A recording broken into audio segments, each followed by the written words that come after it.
Certains pays ont trop d'histoire. Nous, en revanche, nous avons trop de terre. Voilà ce qu'on dit au Québec, dans l'Est du Canada. Il y a 4 siècles, quand les Français sont arrivés ici, ils n'ont trouvé rien d'autre que des forêts et de l'eau. Et ils ont voulu créer une nouvelle France. La province de Québec est presque 3 fois plus grande que la France pour seulement 8 millions d'habitants. La majeure partie du pays est couverte de forêts profondes. Aussi, pendant des siècles, la population y a vécu de l'exploitation du bois et des animaux. C'est un paradis pour les bûcherons, les fourreurs et les trappeurs. Et comme depuis toujours, les ours arpentent les forêts. En automne, ils recherchent activement de la nourriture car la période d'hibernation approche.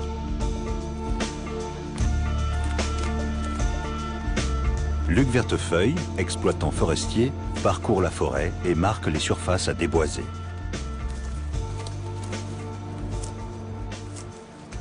Au cours de sa mission, il ne croise quasiment aucun être humain, mais en revanche, d'autres habitants des forêts. Hein, regardez ici. Ça, c'est quand il descend. Il descend, regardez ici. Qui part d'ici, qui descend sur l'écorce. Lorsque l'ours il descend de l'arbre, il se laisse descendre. Et ça, c'est les traces. Si on voit un ours, on ne part pas en courant. On fait comme si on serait grand, puis imposant, puis on recule tranquillement. Oui, mais on peut avoir ça aussi pour, des fois, juste prévenir. On marche, petit coup de sifflet, on prévient qu'il y a quelqu'un. Ça l'aide aussi. Et si le sifflet n'y fait rien? Oui, mais on traîne notre poivre de Cayenne. On prend pas de chance. La semaine passée, il y a une madame qui s'est faite tuer par un ours. Un accident, elle s'est fait attaquer, elle est décédée, à peu près à 10 km d'ici. À l'aide d'un GPS et d'une boussole, Luc continue à repérer les arbres à abattre. Avec les bandes roses, il balise les parcelles pour ses équipes de bûcherons. Comme nous, les contours de coupe, tout est en rose. Quand on trace du chemin, c'est du orange.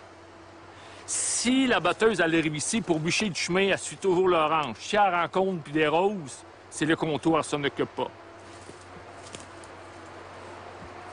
On est payé pour se promener en forêt. On est chanceux.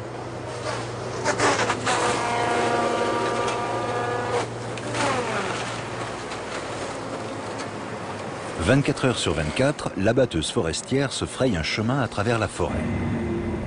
5 secondes suffisent pour abattre un arbre. Le bûcheron en coupe 3000 par jour.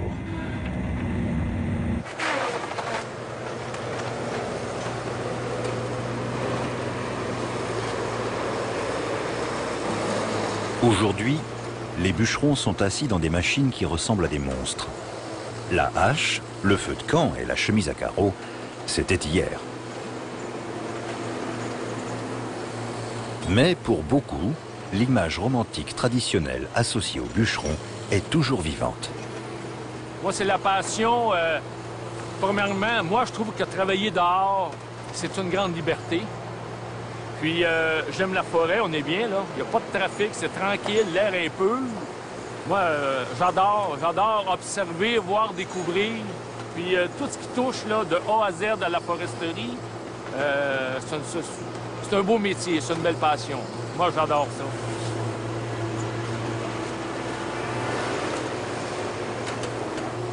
À l'écart du chantier, dans les fourrés, un voleur de bois est en pleine action.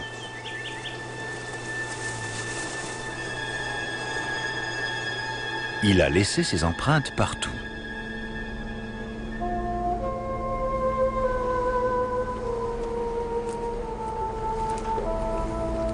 Et voilà que Luc découvre un étang qui n'existait pas auparavant. C'est l'œuvre d'un castor.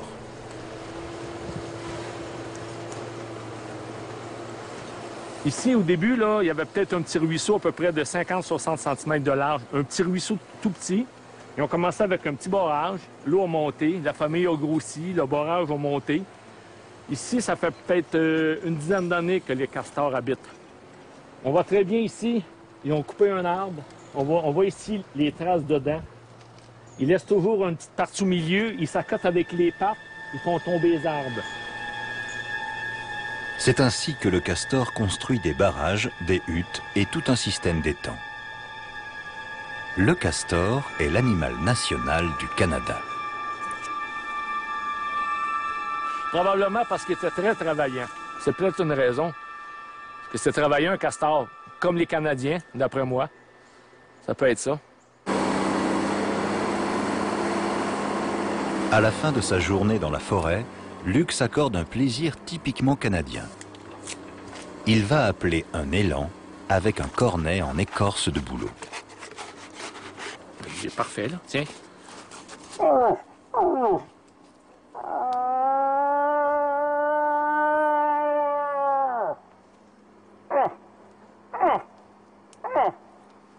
Vous avez le mâle. Et la femelle, c'est un cri plus haut, plus aigu et plus long.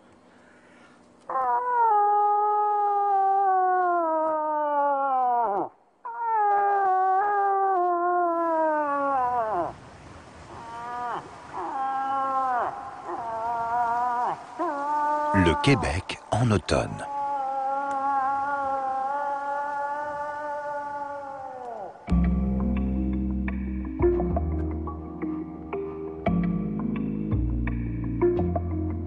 Le delta de Trois-Rivières. Appelé ainsi parce que deux voies d'eau s'unissent ici à l'un des plus grands fleuves de la Terre, le Saint-Laurent. Au port de la ville de Trois-Rivières, le catamaran de la garde côtière est prêt à appareiller.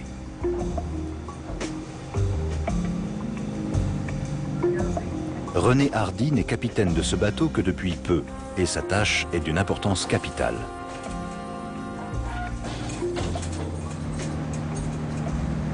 Le Saint-Laurent est une artère vitale pour le Québec. Cette voie d'accès vers l'Atlantique doit être navigable en permanence. Le gouvernement doit garantir ces 11,3 mètres qu'il doit y avoir dans le chenal navigable. Puis nous, en sondant, on s'assure qu'il y a 11,3 mètres. Toutes les sorties de rivière, toutes sur le lac Saint-Pierre aussi, il y a des accumulations de sable qui sortent des rivières.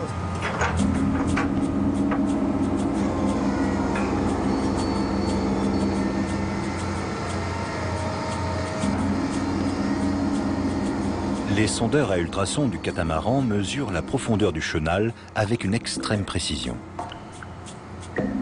Centimètre carré par centimètre carré.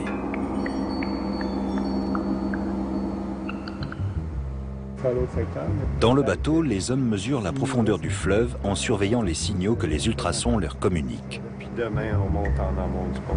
Demain, c'est vraiment dangereux. OK.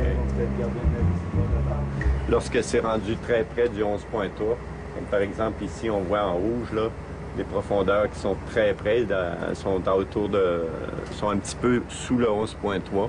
Alors ça déclenche une alarme que possiblement qu'il devrait y avoir du dragage bientôt dans le secteur. Jour après jour, ils explorent le fleuve pour détecter les hauts fonds dangereux. Les hauts fonds, qu'ils soient gros ou petits, sont redoutés par les marins. Ainsi, une collision avec un haut fond peut endommager la coque, faire chavirer un bateau et même casser le navire en deux. Premier commandement, mais j'adore ça parce que c'est des buts que je m'étais fixés. En étant jeune, ben, tu commences comme officier, puis qu'est-ce que tu veux faire? Ben, c'est d'être en haut, puis manœuvrer le navire, être commandant du navire, puis être le propre patron, comme on dit, seul maître après Dieu.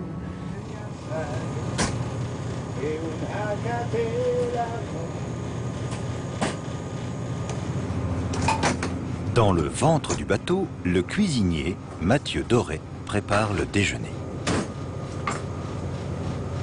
Ses ancêtres étaient italiens et français, un héritage que l'on retrouve dans ses menus. Pour Mathieu, la cuisine est l'endroit le plus important du bateau. C'est ça, parce qu'ils disent qu'un marin bien nourri, c'est un marin heureux. Fait que s'il mange mal, ça va pas bien sur un bateau. Fait que moi, ma job, c'est de m'arranger pour que tout le monde mange bien. Fait que tout le monde est heureux, puis on passe du bon temps sur le bateau. Premièrement, un potage du baril, qui est une crème de chou-fleur. Après ça, je vais vous faire un petit feuilleté d'escargot au pesto. Et ensuite de ça, je vous fais un spaghetti printemps. très santé. On va déglacer au vin. Oui, il y en a qui sont difficiles.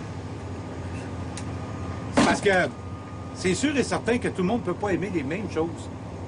Alors, tu essaies de plaire au plus de monde possible. Rêver d'un impossible rêve, porter le chagrin des départs. Mathieu aime chanter tout en faisant la cuisine. Alors à bord, on le surnomme Caruso. Je me souviens pas qui la chante. OK, viens-t'en, là. Le capitaine Hardy fait partie des convives difficiles. Si toi, tu prends pas de soupe, là. J'ai un petit feuilleté d'escargot. C'est ton style de ça? Ouais. J'ai un petit feuilleté d'escargot. Il y a trop un verre. Ouais. Je vais vous donner des verres, là. Le commandant me laisse travailler. OK, c'est pas... Il me dit pas tu fais ci, ça, mais il faut dire que quand tout le monde est heureux, ben ça va beaucoup mieux, hein, de travailler. Fait que ça va bien, honnêtement, là. Escargot en boîte, sauce au vin blanc.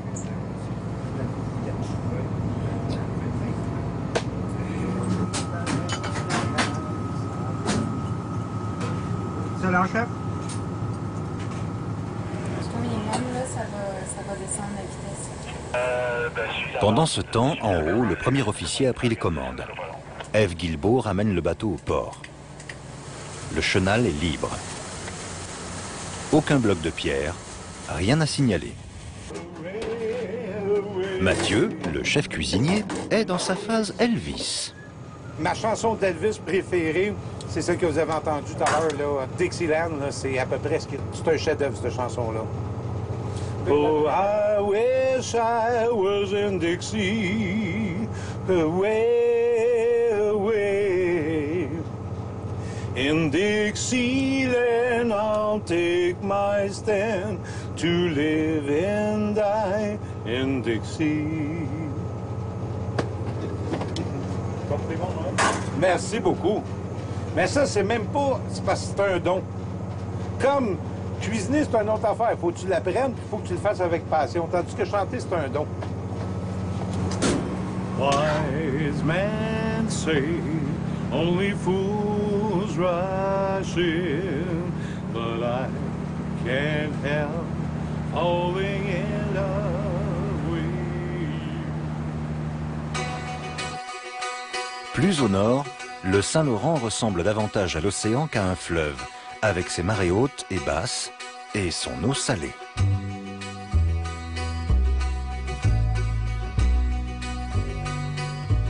Dans la langue des Indiens, Québec veut dire là où le fleuve devient plus étroit.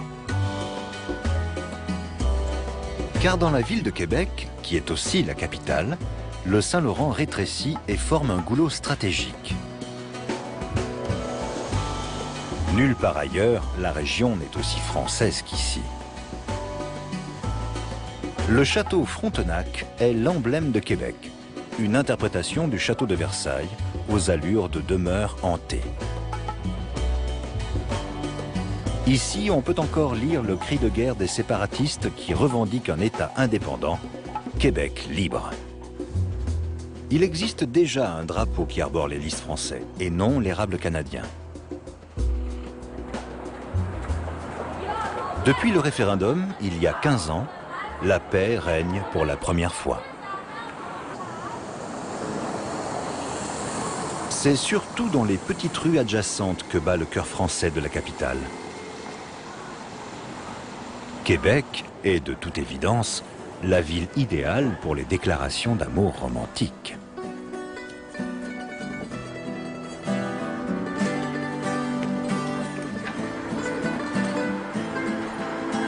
André, élève comédien, écrit une lettre d'amour en 3 couleurs. Ça fait 4 semaines que j'ai rencontré une jeune fille, puis là, elle n'est pas là. Fait que je lui laisse un message. Parce que je passe des moments fantastiques avec elle, puis j'avais envie de lui laisser un petit message.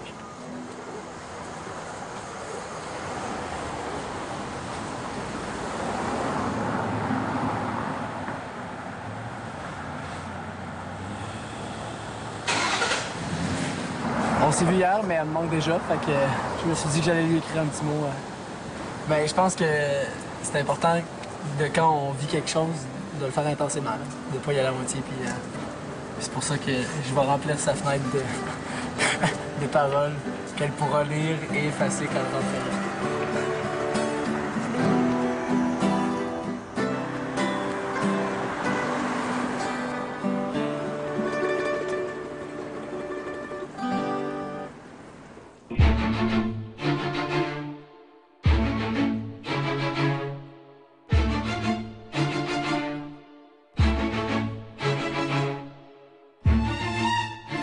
Le Québec est le pays des forêts et aussi celui de l'eau.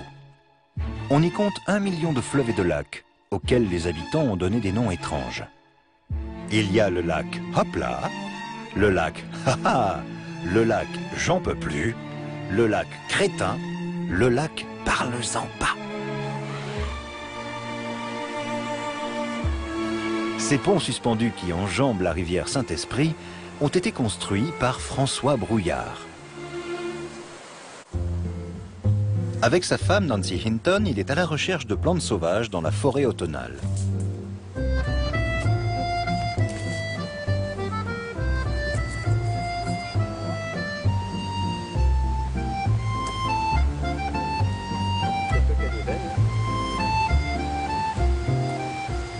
Mais c'est comme une feuille de laurier, on fait infuser.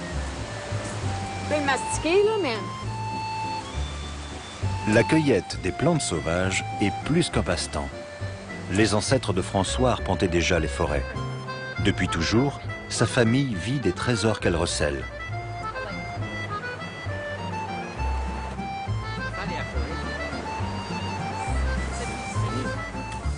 Écoute, ma grand-mère, il était 19 enfants, 19 frères et sœurs, fait que ça fait comme 19 grand-mères, grands-pères. Ma tante puis les mononcles là, de 60, 70 ans, c'est des cueilleurs dans l'âme, là, tu sais. J'arrive là, je lui dis, hey, on va-tu aux champignons? Ouais, là, ils viennent les yeux comme ça, ouais, on s'en va aux champignons, là, 70 ans, là, puis... tu sais, c'est comme... c'est un hobby pour eux autres, là. C'est vraiment comme manger un dessert. Quelqu'un qui est maniaque du chocolat, là.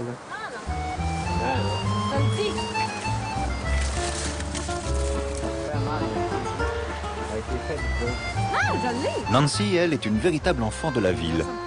Elle a grandi dans la capitale, Québec City, puis a vécu quelques années à Montréal. Enfin, elle est partie à la campagne, chez François, par amour. Aujourd'hui, elle aussi aime la vie dans la nature. Touche, c'est ferme. La texture, là, c'est comme manger un steak. Avec les volailles, oui, ou même avec des fruits de mer, parce que c'est doux, hein? Pendant longtemps, François est passé pour un original. D'autres, on a continué, on s'est fait traiter de fou pendant 10 ans. Il est malade. Tout le monde parle de la planète qui est malade, le côté écologique, la récession, le monde a peur. Fait que là, les épiceries, ils roulent de plus en plus. Les produits congelés sont en train de prendre le côté là-bas. Le monde, ils veulent cuisiner. Mais ils savent pas quoi faire. Ouais, ben... Ouais. Pour faire du sumac, au lieu d'utiliser du citron, ça vient ici. Mais le plus grand trésor se cache sous terre. Ça, c'est le gingembre sauvage. C'est vraiment particulier, mais moi, le plus que je cuisine avec ça, le plus que j'adore ça. Puis je trouve toujours des nouvelles utilisations. Ça sent un peu le savon. Si ça devient trop populaire, les gens, ils vont aller... Je vais juste prendre des petits bouts, là, comme ça, là. Ouais, ils vont faire comme l'ail des bois. Fait qu'on aime mieux... Tu vois, ça change rien. Pas trop en parler. Ouais, mais ça, je suis sûre que ça a des propriétés aphrodisiaques. Mais aussi, c'est bon pour la grippe, hein, puis pour... on peut faire une tisane avec ça aussi quand on est malade. C'est très aphrodisiaque. Regarde bien, là. Hein? Ah! Non, mais moi, j'adore ça, pareil. Même si je pourrais me faire un parfum avec ça, là. Ça pourrait se faire. Tu pourrais laisser de l'alcool. Oui. Eh bien là, c'est dangereux, là, c'est ça.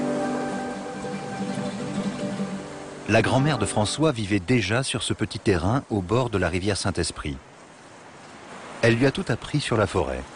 Et c'est pour ça qu'il lui a élevé un petit monument en souvenir. Il y a une partie de ses ancêtres qui sont ici parce qu'elle a eu le chalet ici pendant 60 quelques années. Fait que, elle est habituée d'avoir... ici, c'est la cuisine d'été qui elle donnait sur la rivière. Fait qu'elle est habituée pendant 60 ans à déjeuner ici l'été, dîner, souper. Fait qu'elle a demandé qu'une partie de ses cendres soit ici pour qu'elle soit proche de la rivière. Et même avant de mourir, elle disait que elle voulait en profiter à bien manger puis boire du vin, parce qu'elle disait, qu'elle ne savait pas si c'était pour être bon en haut, puis si le vin était pour être bon aussi. Le Québec en automne.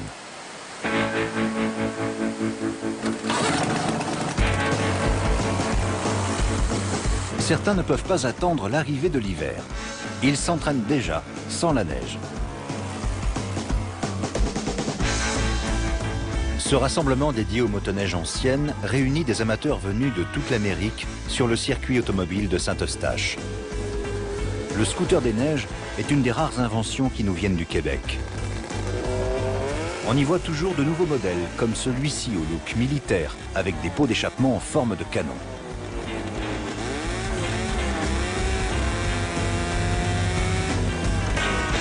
On est immunisé. Il n'y a plus de problème pour ça. L'odeur ne nous dérange pas, même si c'est quelque chose qui fait partie de... quand on aime la passion de ça, on s'ennuie de l'odeur. Là, l'été, elle attire à sa fin.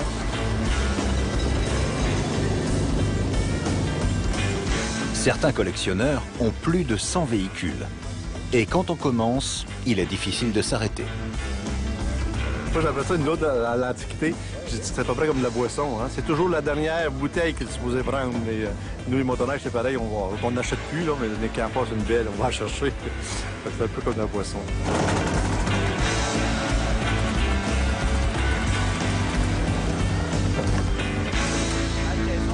Ce collectionneur a fait plaisir à sa femme.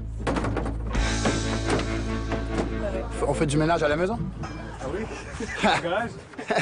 Du ménage dans la maison, c'est la dame qui va être contente. Je dis, tu emmènes, mais tu ramènes pas. C'est à suivre. L'autodrome de Saint-Eustache se trouve dans un faubourg de Montréal. Plus de la moitié des Québécois, soit près de 4 millions de personnes, vivent dans l'agglomération de Montréal. Les metteurs en scène hollywoodiens aiment venir ici pour tourner des scènes de rue new-yorkaise, car si le cadre semble le même, l'ambiance y est plus détendue. La ville s'étend elle aussi sur les rives du Saint-Laurent. C'est la porte vers les États-Unis, qui sont à peine à 100 km d'ici.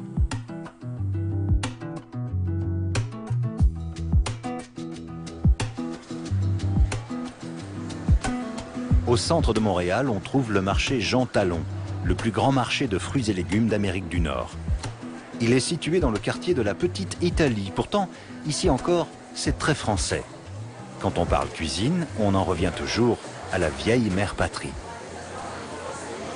Il y en a un autre qui a fait un risotto. Ah, ça, avec de la crème, là, ça va être... François Brouillard, le cueilleur de plantes de la rivière Saint-Esprit, y tient un stand où il vend ce qu'il a déniché dans les forêts du Québec au cours de la semaine. Ça a un petit goût d'homard. Ça vient, ça pousse alentour des chênes. Il y a de la culture aussi qui se fait. Mais ça pousse vraiment, ça peut venir gros comme ça. Ça, c'est une pleurote king. Ça, c'est cultivé. Pied de mouton, vient de la Gaspésie. Pleurote. Champion homard. Ben, ça sent des... Je vais sentir un peu plus parce que... Ça sent un petit peu le homard. C'est super le fun. C'est une belle texture. François récolte ses champignons dans toute la province. Parfois, il envoie ses troupes de cueilleurs, mais il préfère arpenter lui-même les forêts. Ça peut être des voyages d'une semaine, des fois 2-3 jours, des fois une journée. On peut partir puis revenir la même journée. Ça dépend. Quand je vais dans l'Ottawa, c'est 2-3 jours parce que les sites de cueillette là-bas, c'est assez... c'est grand. Il y a des plantations là, qui ont comme 20 km de long. Là.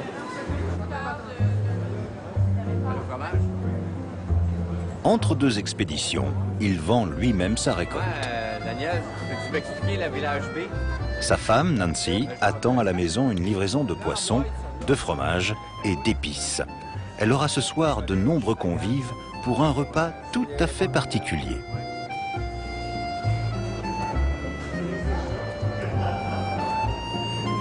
Salut Jean-Louis. Bonjour. Bon fromage qui est relativement nouveau, qui a une année et quelques, c'est l'Hercule de Charlevoix. C'est une belle tonne, puis ça, c'est un bon potentiel. Il y a des fromages industriels que je n'ai pas. Je les aime pas. Champion fromage. Ah oui, exactement. Puis, quelque chose. Champion, à un moment donné, tu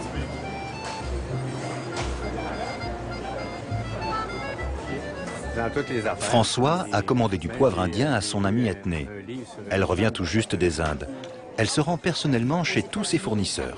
Mais quand on réalise que la vraie cannelle, qui n'est même pas le même arbre, est beaucoup moins dure, la culture culinaire, mais ça a toujours été. Et on a embrassé ça comme des vrais cochons que nous sommes. Et je dis ça avec fierté parce qu'on est très ouvert ici, on mange de tout, on n'a pas peur. Et c'est pour ça qu'on a autant de succès avec les épices, parce que le Québécois, une fois qu'il comprend que ça va améliorer sa cuisine, il n'y en a pas de problème. Même si François va régulièrement à Montréal vendre ses champignons, il n'en est pas pour autant devenu citadin. Merci à vous, bonne journée. Quand Nancy restait en ville, j'allais la voir une journée ou deux par semaine, puis je m'ennuyais. J'étais là, assis, puis qu'est-ce que je fais? Elle, mettons qu'elle dort, bon, ben là, moi, je partais, je m'en allais en campagne, j'allais ramasser, j'allais cueillir les choses. Je peux pas aller vivre en ville, c'est impossible. 7, on est à 16. Moi, je le sens quand même, c'est pas question que je le mette. Non, elle est venue tranquillement. Sûrement, le gingembre sauvage.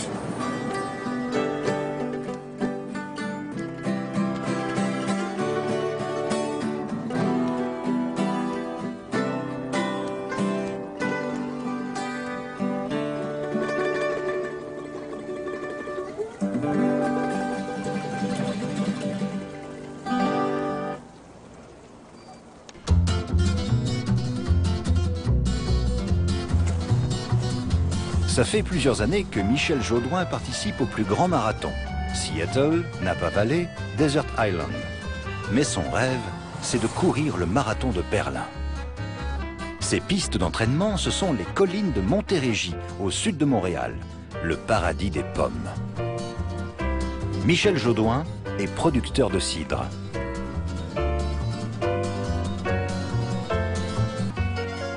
Pour se rendre à son travail, il traverse ses vergers en courant. À Montérégie, l'automne est la saison de la cueillette des pommes. Pour l'exploitation de la famille Jaudoin, on entre dans la dernière ligne droite. Encore 2 ou 3 jours et la récolte sera terminée.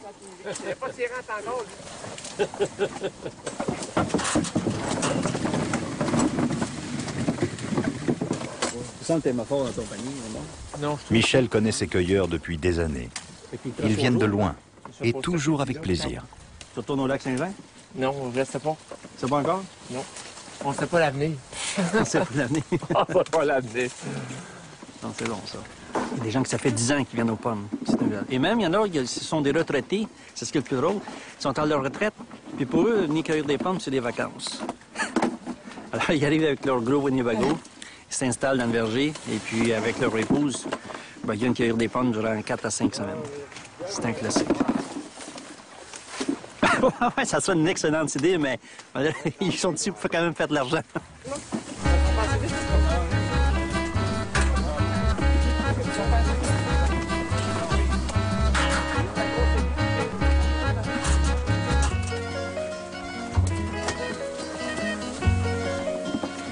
C'est vraiment une année à pommes. C'est vraiment une belle saison et puis les fruits sont beaux, de beau calibre, rouges, juteux, sucrés, tout ce qu'il faut pour faire du bon cidre là-dedans. Le cidre est la spécialité de la région. Michel descend d'une des plus grandes dynasties de producteurs de cidre du Québec. Et puis vraiment, ça a été... bon, je me suis dit, parfait, je me lance là-dedans, corps et âme, si on veut, puis je deviens producteur de pommes, quelque chose que je connaissais très bien. J'ai pas beaucoup travaillé à l'extérieur, mais j'ai toujours travaillé dans le verger, puis je me suis dit, bon, ben écoute, on continue, puis bon, c'est quelque chose que je connais bien. Fait que, et aujourd'hui, j'ai 52 ans, puis je suis encore dans les pommes. Hein. Après la récolte, l'analyse. Les pommes sont-elles assez mûres pour faire du cidre? Laurence, la laborantine, va les examiner.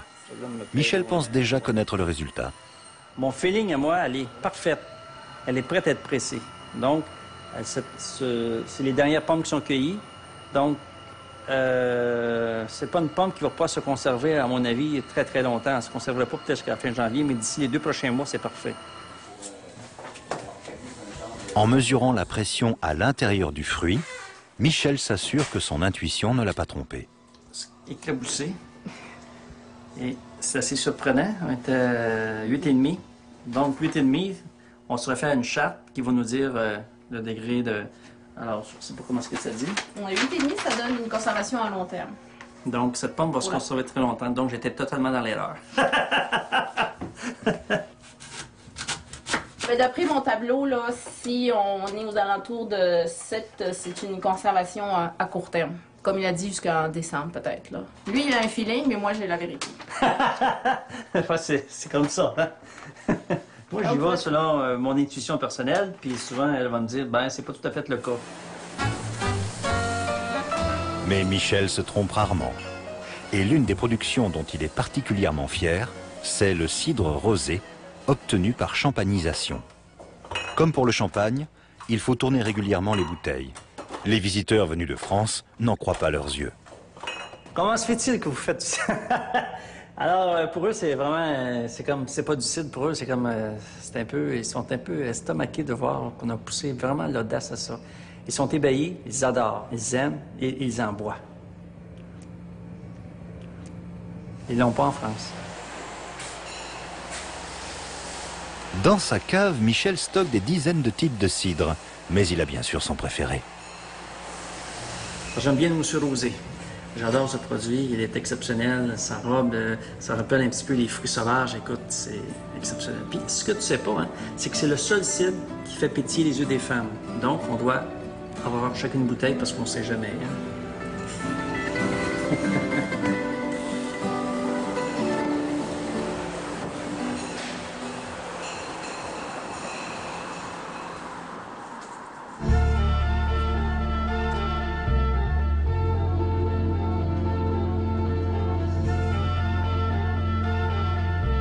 Bien loin de là, sur la rive nord du Saint-Laurent, se forme l'embouchure du fjord du Saguenay. La lumière et la météo laissent deviner que l'Atlantique n'est plus très loin. Par sa longueur, le fjord du Saguenay est le deuxième d'Amérique. Il fait 100 km. Les forêts qui l'entourent sont plus sombres que dans le sud du Québec.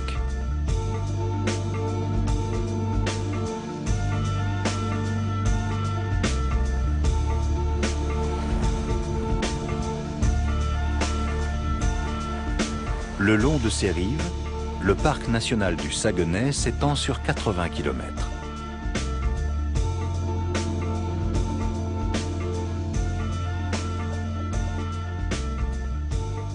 Je l'ai sorti ici.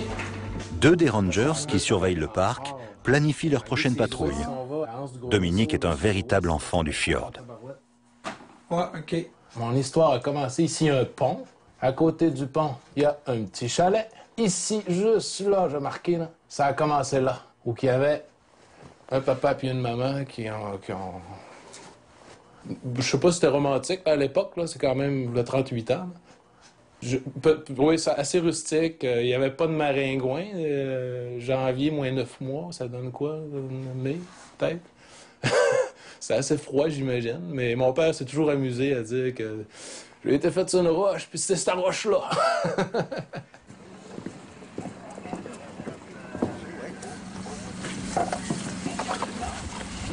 Dominique et Daniel partent en patrouille avec 2 autres rangers le long du Saguenay. Ils doivent préparer pour l'hiver les aires de camping situées à l'intérieur du parc national, sur les rives du fjord. Mais le temps est très incertain en ces journées d'automne.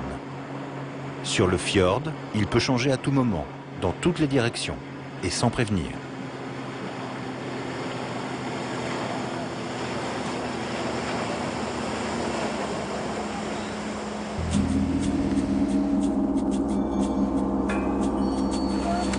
Premier arrêt sur la côte rocheuse. Les vagues permettent encore de déposer les hommes sur la berge. Ils vont démonter les tables et le mât porte-drapeau sur l'aire de camping.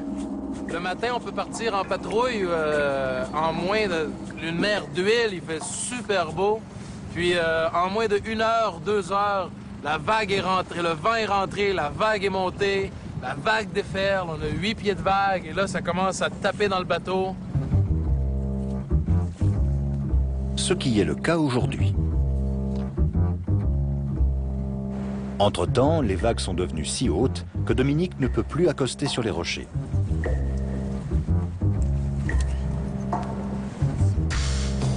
Il faut avancer avec l'embarcation de secours en s'aidant d'une corde.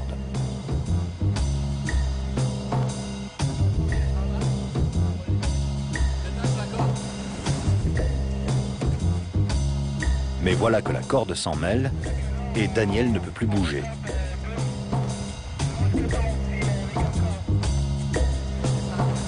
Peut-être être capable, avec la ligne d'attrape flottante, de la tirer par en l'envers après. Tu sais, mettons que... Le sac avec les mousquetons est sacrifié et coule au fond de la baie. Une perte qui coûte cher. Il y a des pertes, mais c'était pour gagner un homme. C'était mieux de perdre 100 $ que de perdre Daniel.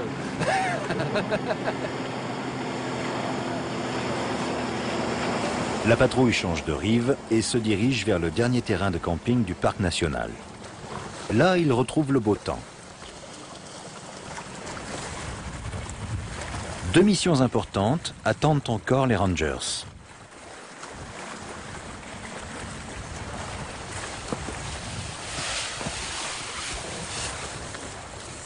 La première, inspecter une installation que Dominique a construite lui-même.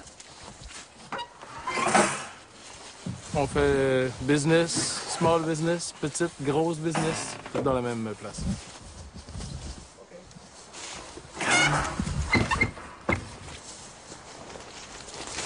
Tout est en ordre pour l'hiver. Puis au printemps, dans les premières patrouilles, on va venir nettoyer, mettre ça propre pour les premiers clients.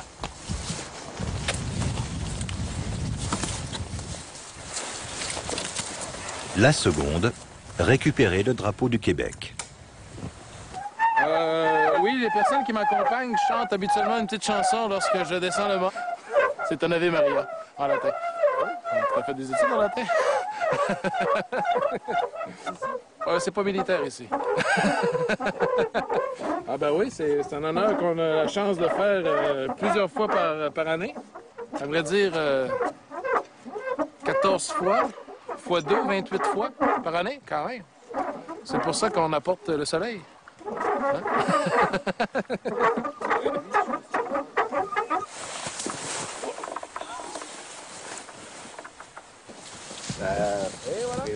Il la prend toute seule. Tu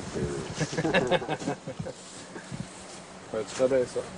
Et il va aller, bon, on va le sécher, on va le replier autrement. On va passer un bel hiver, ou avec soin, un bel hiver tranquille.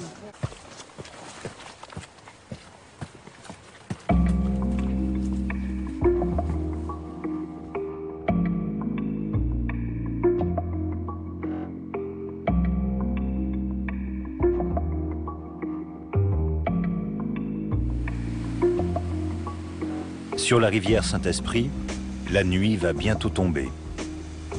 La petite maison sur la rive, avec ses ponts suspendus, est un endroit dont les connaisseurs se confient l'adresse. C'est l'auberge de campagne, Jardin Sauvage. Et le chef en est l'accueilleuse d'herbes sauvages Nancy Hinton en personne. Elle fait partie des 10 meilleurs chefs du Québec. C'est une cuisinière étoilée. Son mari François a construit un fumoir avec 2 réfrigérateurs. L'omble chevalier doit être fumé à froid pendant plusieurs heures. J'en ai une avec un ici, là.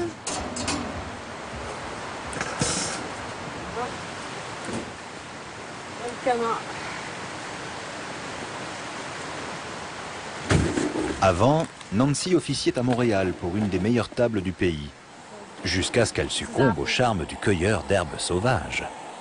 Quand j'ai rencontré François, j'étais chef dans un autre restaurant. Il nous fournissait en plantes sauvages et en champignons. De bons produits, c'est le meilleur moyen de toucher le cœur d'un chef. La langue maternelle de Nancy est l'anglais, une exception dans cette région.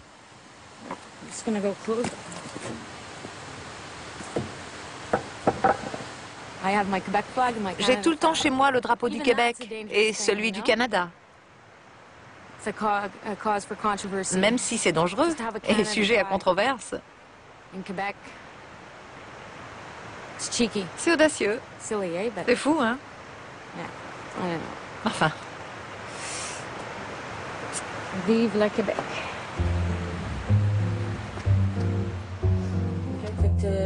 Elle ne fait quasiment pas de publicité, mais les clients trouvent le chemin de son restaurant. C'est le bouche à oreille qui a fait connaître ses menus gastronomiques. Car avec les plantes sauvages cueillies dans la forêt, Nancy concocte de petits chefs-d'œuvre.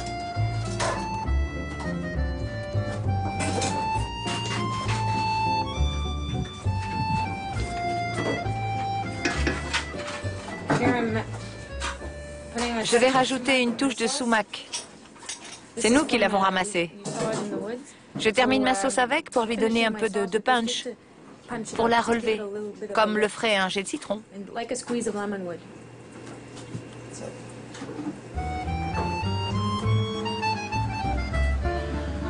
François arrive juste avant le début du service. Il a rapporté le fromage du marché de Montréal.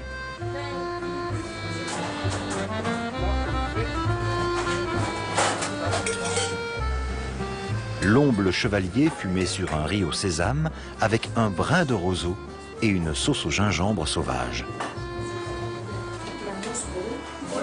L'idée, c'est d'avoir des ingrédients sauvages récoltés par François et cuisinés par moi. Nous proposons un menu de 5 plats avec ce qui abonde dans la forêt, ce qui est sur le marché en cette saison. 5 plats et une cabane au bord de l'eau, c'est la France au Canada.